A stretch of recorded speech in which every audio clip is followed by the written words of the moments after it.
Congratulations on 4 years. 4 years. More life, more love. It's big bucks, no whammies. This is iLLANOiZE Radio with Biko, iLLANOiZE Jones, and Pretty Riot going down right now. Welcome world, welcome world, welcome world. You're tuned in to iLLANOiZE Radio, Chicago's most valuable radio show. I'm your host, Biko, alongside Pretty Riot and iLLANOiZE Jones. And as always, we bring you all the illest guests from around the city and globe. And today we got the homie Drew Fox of 18th Street Brewery in the building. Like, Drew's gun sounds worse than them actually popping at you. Like, I did a little extra today, you know what I mean? That's because I was hanging around a bunch of New York cats one time for like a little bit too long, and that's like, yeah, son! And it was like, oh, what was that? It rubbed off. Yeah, so I came back home and I was, black! everyone ducking. Yeah, and everybody was like, what the fuck is he on? Oh my God, how you doing, Drew? I am good. Doing really good. And you came through bearing gifts. We got some whiskey. Bow. Hooked us up with some 18th Street. these are cute. Cups. This looked like a very expensive bottle. Don't it? And a very expensive can. Cans. Now, Hold on. What's one that? thing I would say about these cans that always set with me that in just a phenomenal way that you all market is a lot of these cans are stickers. Yeah, most of them are stickers. You mind? Yeah, I absolutely. take this off? Yeah. Go ahead. This is a printed can because this is one of our flagship beers. So, but most of them are stickers. Easy to peel off. Probably not the most recyclable product, but because there's a sticker on it. But you can only be so green in so many spaces. So I mean, but the stickers are reusable, so that's kind of recyclable, right? it's 2-in-1. Hopefully, put it on your wall or bumper or Your license, your Yeah. laptop. Be taking this off, right? Because my first Mac, I got it filled. Like my first Mac, I got. This is real. Hold on, because this kind of raw though. Like, I'm kind of getting excited peeling this off, and I'm sad because I'm not gonna have nothing to stick it on other than the bottle. But like, You could stick it on the wall behind you. Stick it under the Nike shoe. Yeah. There you go. Rip that thing. first of all, let's dissect this artwork. Who show drew the this? camera one time. Did anybody do you know the artist of the? Yeah, well, our former artist did that probably about, I want to say, 3 years ago. I think And no, actually, their artist did it. We just embellished it, I believe. Yeah. So their artist from Boca did it, and we It says embellished it. "Grow in the goat." Yep. Okay. Dude, I see these stickers kind of like as a symbolization of a lot of stuff too. Like this one right here. Yep. Like what is that? Do you like understand what this one over here represents right here? Yeah, we were going after the whole Black Power movement, and basically crushing a hot cone in a can. So obviously there's a black can there. Yeah. But, yeah. So That's dope. yeah. That's dope, man. You see the can, Black Power. You feel me? Like no, because this is dope. Like the can is like have actual themes and representations of stuff. You feel me? Yeah, there's a lot of, looks recyclable. you got the hop cone in there, which represents, the hops. And then obviously there's a sun, burning sun background there. So there's a lot going on, Yeah. at least in that particular art piece. This is dope, man. Thank you. Like, where did the concept for like putting stickers on the can come from? Like, Back then we didn't have a lot of money. So, printed cans were pretty expensive. And a lot of breweries at that time were doing, label stickers, whether it be, a paper sticker.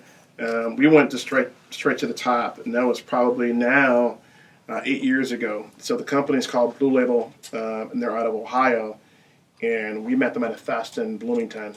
And the guy was kind of peddling, saying, hey, these stickers will stick on a wet can, and blah, blah, blah. And I was like, all right, let's see what's up. And so they sent us a whole bunch of samples of labels, and I just fell in love with them.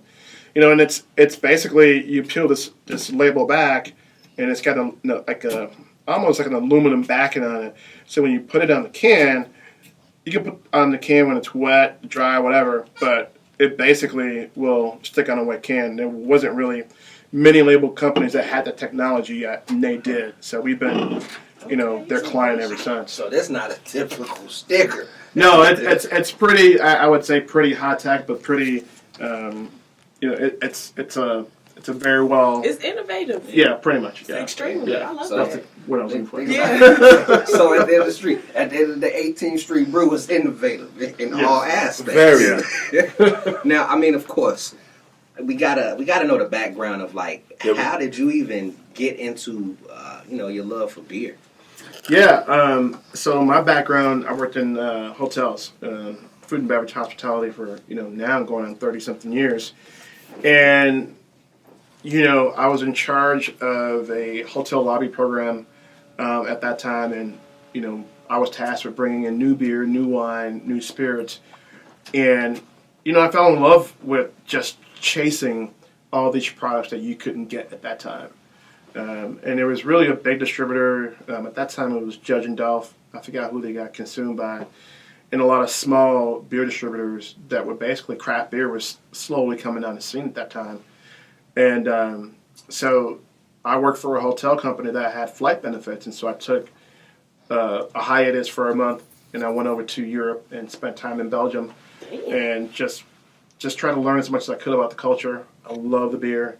I love what the culture stood for, and came back home and was just like, I'm going to drink every Belgian beer style that I can. So is Belgium like the home of beers, or what's the significance of Belgium and beers, I guess? A lot of beautiful beers are produced out of Belgium. I wouldn't say it's the home of beer, but at least for me, it was home for me. That's where I got to learn about a lot of different styles of beer.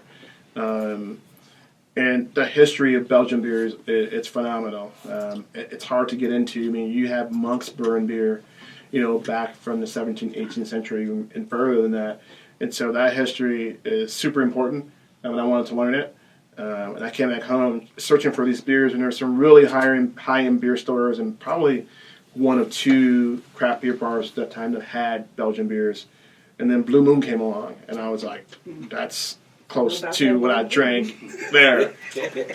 The orange in it, I remember. The orange thing just always rubbed me the wrong way because I don't like people touching my fruit and then putting it in the beer. I don't know if they ever washing their hands. So this is way over COVID. So this is. You was like, you wasn't rocking with that before. No, because I worked in the industry. I know what's up. So, but I came home and I just started thinking like, what am I going to do with my life? And either I'm going to work 15, 20 hours making other people rich, or I'm going to go hard in and learn, educate myself, and I did. And so me and my cousin Jermaine Fox, we built a test batch brewery behind my house at the time when I lived in Gary, and so we built it, and I did all my test batches there. We actually got the first federal permit in the city of Gary, Indiana. So that's kind of ended the ball from there. So. And like to hear you say you started producing and crafting beer in your backyard. Yeah. That just lets you know it's a real humble beginning there. Yeah. With family at that. Yeah, absolutely. And I wanted to ask you too. Do you remember the very first beer you all produced, like that you got ready to actually let people try out? And man, there were a lot of them.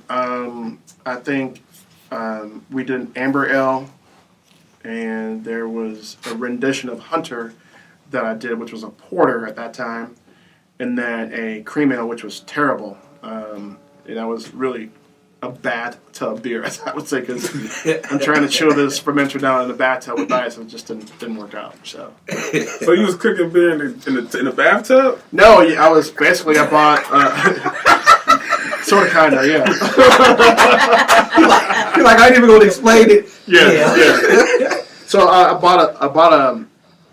moved to Pilsen. You mean like the big metal tubs? No, it's like a turkey fryer. Okay. You get the whole kit. You get a turkey fryer, you get a rig, you get a pot, and everything. And that's how I started cooking. I bought a couple of those, and out in the front of my apartment on the street of 20th and Loomis, I'm out there like with a turkey fryer, mixing in grain and everything, and then.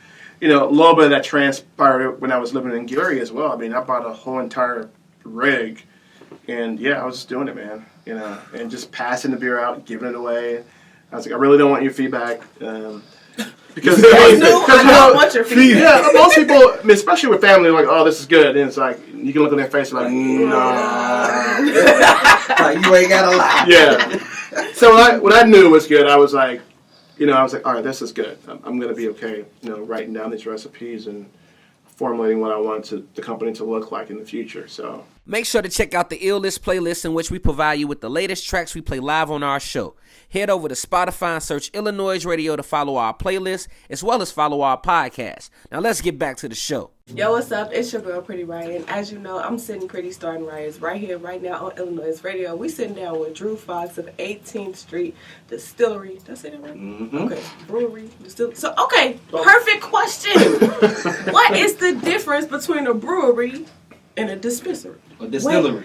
I would love a Well, I know what I know what a dispensary is. If you know, you know. But a brewery and a distillery. So, what would be the difference between the two of those? Well, the major difference is you basically take the same what we call cereal mash, which is the malted barley grain, and basically you mash it. So wait, Yeah. pause. Alcohol starts from a grain? Yes. Yeah. So alcohol starts from malted barley, corn, and rye, or whichever. Like the bread? Rye bread? Is it? It's okay. the I'm same. sorry, It's the same grain used for rye bread. People Yeah. out there that don't It's, know. look, Yeah. it's clicking. You gonna It's learn clicking. something I'm just like, today. all I know Yeah. is rye bread. So I didn't know beer it was start on bread. healthy. Right. Starts off healthy. Right. And then it goes a terrible turn. So It starts off at the top of it starts off in the triangle. Food chain, So right. Yeah. when does it start to make the turn? Because I've actually had beer unfiltered Yeah. before, and it actually tasted okay. I Yeah. thought it was going to be like an ill, but it was actually okay. So when does brewing beer start to take that turn? I mean, in what context? In the context of like when the sugars, the yeast. Right. So when basically, your cereal mash is just, you're rinsing the grains for sugars. You want a high sugar content. So basically, you'll pitch the yeast.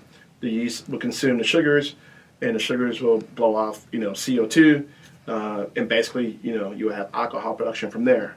So the only difference is the cereal mash for beer. Basically, you're rinsing the grains to basically get access to all the sugars.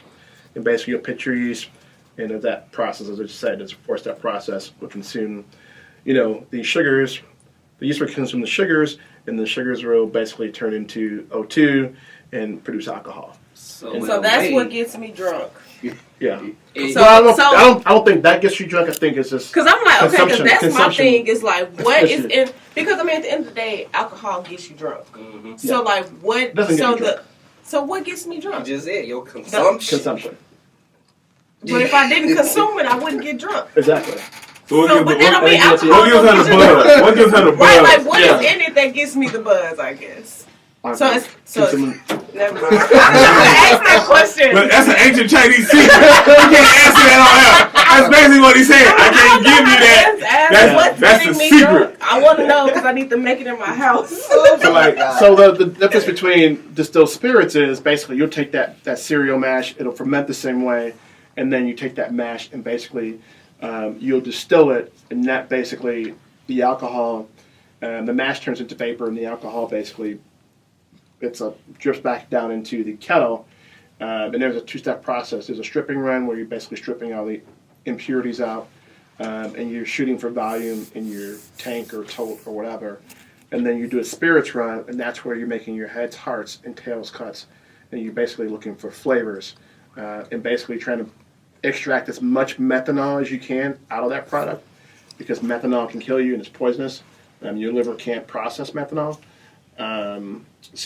And basically you're cutting the spirit from there to look for the best flavor coming off that still. So that's an acquired art. I'd say anyone can do it, but it takes time to do it. And then from there you will cut that spirit to proof, and then you age it in barrel for 5 years, 2 years, 25 years, 30 years, 50 years, etc.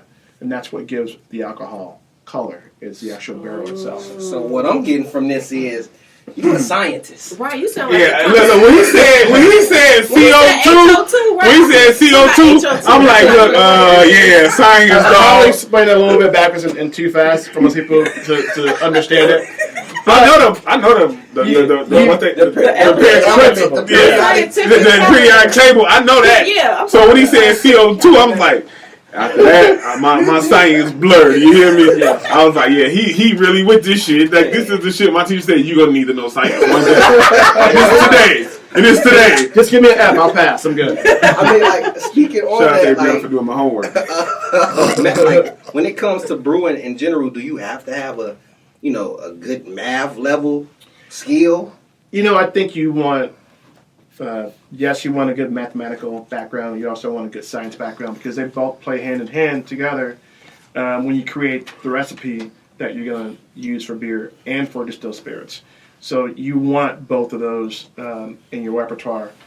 But also, if you're not a person that's good at math, there's so many computer programs where you can plug in the information for you and it spits out the information for you. That's kind of the cheater's way. But a lot of it is, you have to do the math. And usually once you have that recipe down packed, you can kind of just repeat that recipe in 20 or 30 different fashions for the most part. Man, that's great. Like, I'm actually really fascinated right now. I'm not gonna lie to y'all. Me too. I never thought beer was that much of a problem. I never knew. It's not a problem. It's just that I mean the process of it. The process, making beer is definitely fun, and it allows you to be creative in so many different ways. And I think that's the thing I like about beer and spirits, the creativity side. That we've seen evolve over decades. I've been in the business now 13 years. So you see that evolve over and over and over. People adding fruit to beer, chocolate to beer, you name it. There's so many elements that people add. He got happy. He looked at Because I got happy because it brought me back to when you said dispensary and your face lit up. And you were talking about how you could add things into beer. Yep. Like, can you add cannabis in beer? If so, would you add cannabis? You can add CBD in beer. Okay. If the opportunity presented itself and it was legal, I would do it. Gotcha. Yeah, it just brought me back. Drunk and high at the same damn time. That shit ain't gonna never be legal. The government ain't going. You gotta set on the side. That's like prohibition liquor right there. You hear me? That's Al Capone type liquor right there. Look, bootleggers gotta get it. You hear me? We bootlegging that. We can make a band. We can make a band.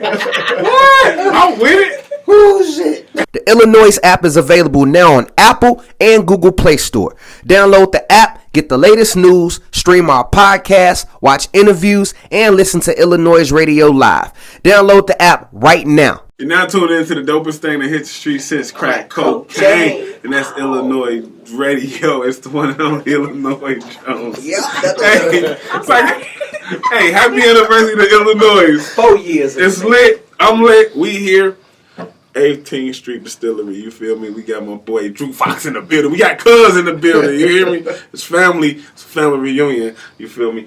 So, we talked about, what goes into beer and how you started off into beer, but what I want to know is, how is it being somebody that comes from, like, a hotel background and, and going into this business and going into, like, going out the country to go study beer, to come back and start your whole company. And I've been to the distillery out of here in Hammond, and shit, that motherfucker is wrong. To have that, like, to go through all that and that process, to have that, like, how does that feel? Like, what's that experience like? Yeah. Well, first of all, congratulations on 4 years. 4 years. More life, more love. It's big bucks, no whammies. I can't finish it on one shot though. Happy to see you put in your dream and put in the hard work and build a solid team around you. Because I remember way back when you talked about this, I was like, "You doing what? You giving up your day job to do what?" Yeah. Yeah. But to answer your question, it feels good. I think when you come from the hospitality background, you always want more because it's not really a glamorous job. The pay is not really that good, and so you put in a lot of hours to build something for someone else. But the important thing is, and that I want to mention is that, and we talked about this a little bit too. I'm the first African American brewery owner in the state of Indiana's history. I'm the first African American distillery owner in the state of Indiana's history. The first. Right. And to me, that's more important because a lot of African Americans, Latinos, men and women, don't get that opportunity to do what I'm doing right now. For sure. And it's a product of hard work, scratching the surface when it comes to financing the business, but also just never giving up on a dream that you have and making sure that you surround yourself around talented people to help you continue to grow, because that's the hardest part is the growth factor and where you want to end up ultimately as a beginning goal and an end goal. See, I wanted to ask you about how is it to be the first black to have its own distillery and brewery. It's tough. Yeah, but I asked that question because I knew we was going to get here. Yeah. So what is it like to be the first black to have a distillery in Indiana, because a lot of blacks we consume beer. Yep. But it's not a lot of us that owns our own beer and create our own beer. Yeah. In Indiana. Especially in Indiana. Yeah. Most people don't know that the craft beer industry is, a $1 billion industry, and only 1% of that market share goes to African Americans, Latinos. 1%. That's sick. That's sick, considering we probably buy a lot of it. Right. So think about that. And so, when the whole movement started, 2 years ago, where people were like, hey, we want equity, we want inclusion in the higher companies, from JP to the Bank of Americas to all these big Fortune 500 companies, African Americans in this field were 1% of that. And so when you think about the power of our dollars, we buy Hennessy, we buy Jack, we buy Crown, and we buy Miller Lite, we buy all those products, but you also have to think about those dollars that go into those corporations that don't necessarily make it back to your community. Northwest Indiana is 22 miles across the border in Chicago, and I live in Hyde Park. That's 22 miles in difference. And so you think about the power of our dollars and where those dollars go. And it's shocking to some people when I say 1%, but that's a fact. And so we have to look at it from our dollars are powerful, and we should really start looking at how we support the infrastructure of black-owned businesses. And I'll be the first person to say it. I'm embarrassed to say, what, I would have loved to support more black-owned businesses. One, I didn't know how or how to do it, and what made more sense for me to spend my dollars. And that's a shame. But now I look at it, it's like, listen, I'm going to go support Virtue Restaurant in Hyde Park. I'm going to go support, Jade Court, which is an Asian American woman who owns that space. I'm going to go support whomever because those dollars are powerful. And I think we forget that sometimes, and we're quick to pick up the cheapest thing on the shelf, and we don't look at where those dollars go, because they don't go back into your community. I can tell you that right now. Can I ask a question? And it's kind of not related to what you said, but kind of it's more so on the reference to black businesses, because I was having a conversation with a friend a little earlier this week via Instagram, and we talked about how I'm not going to support your black business just because you're black. Yep. So do you find yourself having to use discernment when you support black businesses, and why? Because I think if you don't give me good customer service, I don't care if you white, black, brown, Puerto Rican, pink, purple, I don't want to shop with you because you didn't treat me like a good customer. So I hate to say that we don't I don't want to just support a black business because they're black, but do you use any discernment, I guess, when you decide to actually support a black business? That's a very good question. And for me personally, I think the stigmatism that we, as African Americans, when you walk into an establishment that's not black, automatically they're not going to tip. Automatically they're going to demand this high-end service, but this is what we're providing. And the discernment, there should be no discernment. Everyone should receive the same service no matter what color you are. Thanks. And if you walk into an establishment with that mindset, oh, it's black, we're going to get terrible service. Oh, it's white, we're going to get terrible service. And I think that's a nomenclature that we have to get over, that no, we should expect the same service across the board from that establishment, whether you're black, white, brown, I don't care what color you are. And me personally, we have to stop thinking forward in the sense that you're going to receive bad service just because of what someone has said about the race or color. So I look at it, I'm going to walk in there and support it, whether it's black, brown, or white, because the goal is to support the business, especially the small business.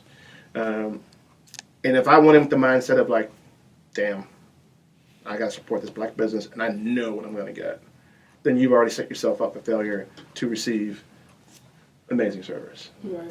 And I think we also have to educate each other when you do receive that bad service. There's a lot of ways to handle it.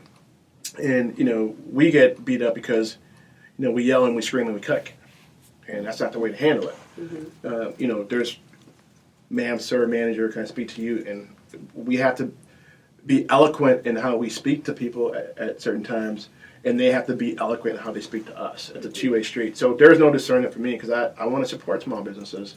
And especially, my black brothers and sisters, my brown brothers and sisters, my Asian brothers and sisters, because it's important. We are left out of so many things, but we have to put ourselves front and center every single time so they don't forget about us. Man, I really like the way you just said that. Yeah. I like the way you just said that. I mean, even I was thinking on like the success of 18th Street Brewery because 2013.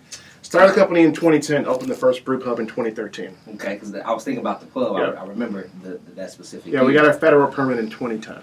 Okay, so 2010 is when things officially Yeah. started. 2013, we opened the first pub. Yeah. It's 2021. You got a distillery, you got the brewery, you got Sour Note, you got the pub in Gary, the brewery in, of course, Hammond, and you got a new facility out in Indianapolis. Yeah. Like, seeing the success you all are having now, I want to know personally, for you at least, what do you feel led you all to that type of success? If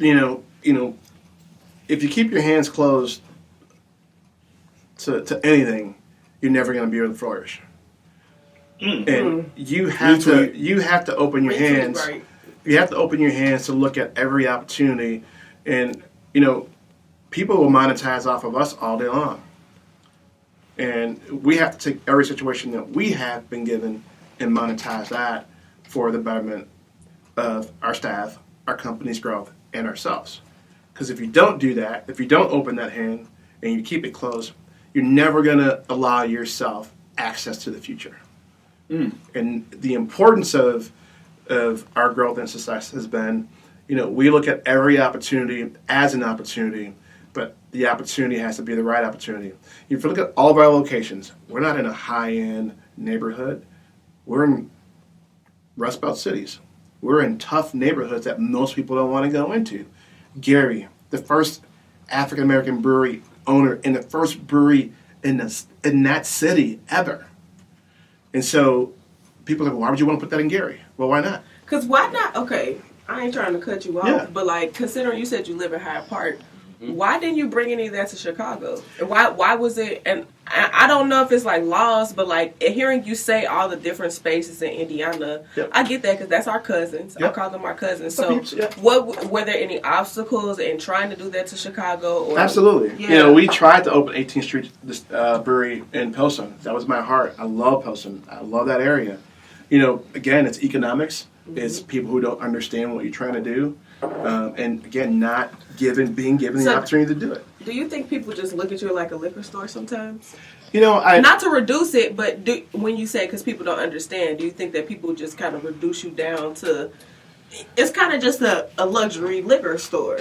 No, I think people just don't understand enough about craft beer. I think, we're still educating people every day. I can certainly tell you when I drive down to Indianapolis and I'm doing an event, they're like, 18th Street Brewery, who? Where? I mean, we've been around for, I've been in business 13 years. Mm-hmm. And we're going on 8 years in the business. And that excites me because that means I have more work to do to educate people. Mm-hmm. Chicago's a different ballgame. I'm born and bred here, and I don't want to deal with the politics. But I would love to have an 18th Street Brewery in Chicago.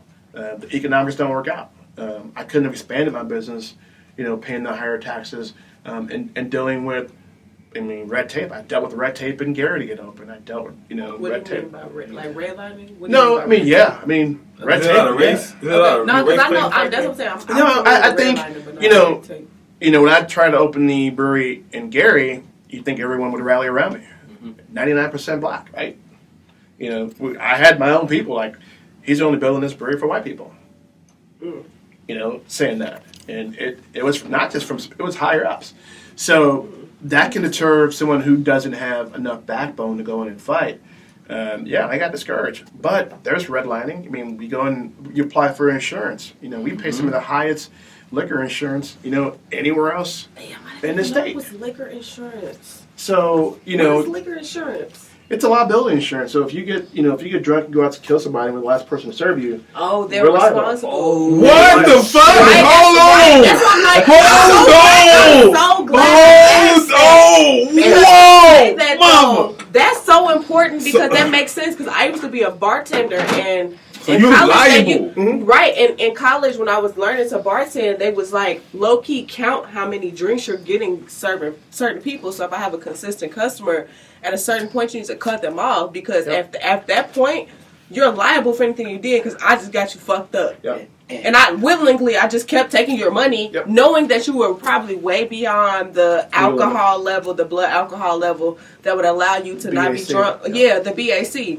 So damn, that's okay. And then you you gotta say just you pay a higher we pay a higher insurance. Why? You know, is it's it because you of know, I ethnicity? think a lot of it, and I don't want to speak out of turn, but you know, Gary has a high propensity, you know, for theft, you know, fire, and so yeah, certain parts of Gary have been redlined by insurance companies because they don't want to deal with those higher, those losses, you know, but you pay a higher premium for that. Do you find that people in your area respect your business? Like, do you have? Because I mean, in Chicago, like, there's businesses that they may get broken into in certain areas. So, do you, because Gary is the area that it is, do you find that to be a problem where people are breaking into your business or they're actually like vandalizing the actual distillery itself? We've been there for 9 years.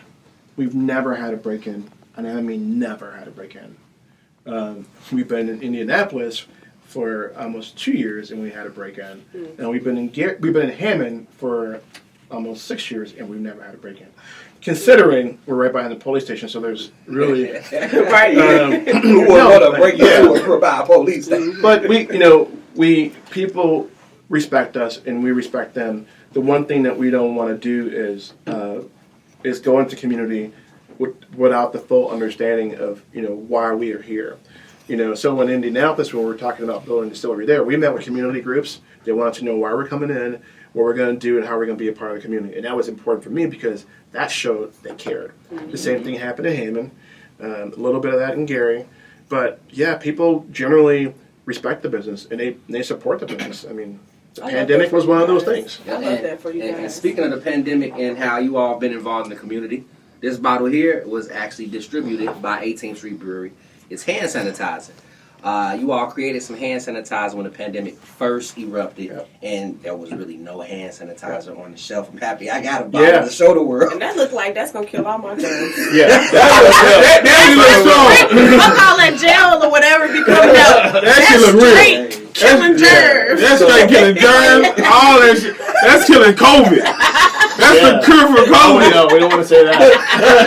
He got the Michael Jordan secret juice. He got the MJ secret juice. So like, sometimes I want to turn your mic off, but at the same time, You see why I used to tell you turn your mic off. That little button. But yeah, like you all, you all created some hand sanitizer for first responders to give back to the community, and like how has the response been from I'm gonna say Indiana in general, like I would say like governor, mayor, like do they appreciate you all for it? Absolutely. I mean, I don't know the governor, but the mayor of Hammond, Thomas McDermott Jr., they supported us.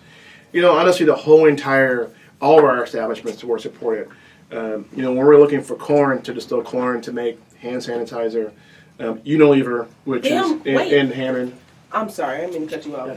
Hand sanitizer is made from corn? Yeah, I mean, because I was about to ask, like, because I know a lot of hand sanitizer contains alcohol. So, like, is there a difference? Or, like, where does the difference come in when you're making actual alcohol versus consume opposed to alcohol-based There's really no difference. It's the same component. You just add other products in to temper down the alcohol and, you know, make it pliable, you know, it's safe almost to use on our skin. yeah, it's almost the same process as distilling, spirits. It is, but you use different products to tamper it down, so it's safe, to use. So, but no, the community was great. We had a moral responsibility to be humans, and there was no way I was going to sit by, and if I had this beautiful still sitting there doing nothing, it was important to give back. That's what humans do. When you're in a time of need or crisis, you do the best you can, and that was important for me and my family, meaning our brewery, distillery family, and my family personally, because we have, high propensity, all sorts of medical conditions, that run rampant in our community. And so, if I can help in any way, that's what I want to do. And the thing is, you did not have to. No, I had to. Did. I had to. Okay. It was a moral responsibility. When you are a business owner and a public figure, you have a moral responsibility to your community, and you can't turn the blind eye. And I think a lot of people did. When the rioting took place and all that, I don't want to talk about that because I have a whole different feel about that. But you have a more responsibility as a business owner to make sure you do right by your community. And you definitely did. You served the purpose during the pandemic, and you helped a lot of first responders. I think you speak a lot when you say you don't want to speak about it. I think if people understand your beer cans and the stickers you put on your beer, you're speaking loud enough with these stickers. You know what I mean? Especially with this one. So you don't have to say too much when you're speaking through art. Right. Art is the powerful tool that we are fortunate to have in our arsenal when we, present beer, when we present spirits. Right now we're doing this artisan series for our distillery, and a lot of artists got hit hard during the pandemic. They didn't get PPP money. They didn't have any grants until later on during the pandemic. So, we didn't have a lot of money either, but we said, how the hell do we help these artists who got to pay bills, they have families, they have mortgages, and so, collectively as a team, we said, let's create an artisan series. So we just put it out there, and we said, hey, if you're an artist, we'll pay you for your artwork, we'll put it on the bottle, we'll promote you, and we'll promote your art, and hopefully something comes good of that. And that was important. Again, that's one way we want to give back and showcase, a high-profile artist or someone who's local from the South Side who doesn't get the love that a big high-profile artist gets. We have a lot of artists that follow us and that's tuned into the show. So, how do they go about applying to be artists in design to send design? Just send it to 18th Street Brewery, 18th Street Distillery at info, or just go to our Instagram and DM us. That's for music. That's for artists. We're about first and foremost community beer and art. That's what we do. Community beer and art. Yeah, I love that. We've always been there. That's what we've always done, and we want to support artists on all levels. So as far as not just art, y'all support music as well. Absolutely. So Absolutely. What's the music part? The music part for us, again, it's like you're giving that access to a young artist who doesn't have a platform. We have a big group of followers. Craft beer is huge, and so in order for us to put those artists front and center, we want to use what we built over the years to promote an artist. I don't care what genre. You can be, rap, R&B, honky tonk. You can be country.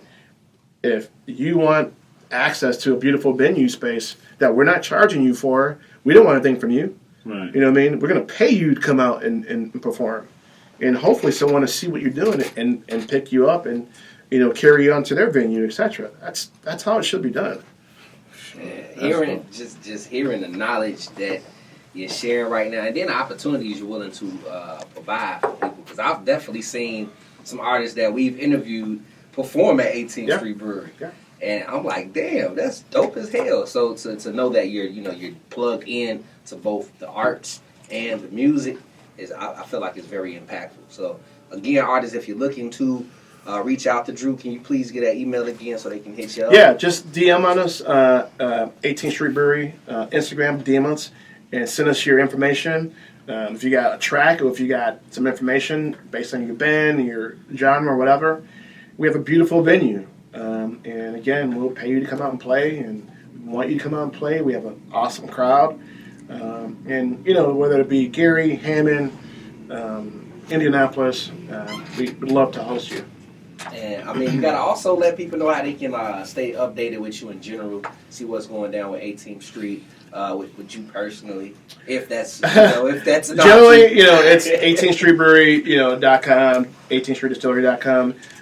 My Instagram is, I use it to 18th Street Brewery. I use it to hang out, with my family and stuff. But yeah, just you can find us at your local liquor store, Benny's. If you can't find us, go to the manager and say, hey, we want you guys to carry 18th Street Distillery or 18th Street Brewery. That's also important. That's also helps us when we miss those sales opportunities. Do that, like, does that work? If I was to go, yeah.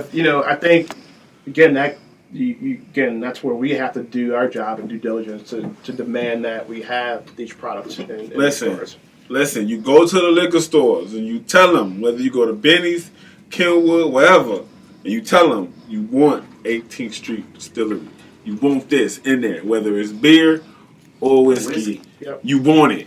That's what we gonna do. I'm going into liquor store and say, y'all ain't got no 18th Street. y'all tweaking. You ain't got no 18th Street in your Serato.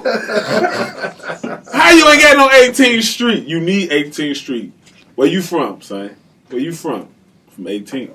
Real. Hey, I'm happy that you brought that up because, like you said, a lot of people don't know that they can request certain products. Absolutely. So I'm on. I just kind of learned that. But it's the same thing. I bet you if you walked in a liquor store and you didn't see Ciroc in there, or you didn't see anything, like you say, hey, where's it at? Or you go to the next store and get it. So. My bad. I'm over here accidentally having some technical issues. But again, y'all, if you would like 18th Street in your preferred facility, request it. If you're at the White Sox Stadium as well, it's there. Yep. Next season, you can go go to the what is it? It's in the Craft Cave. The Craft Cave. Yep.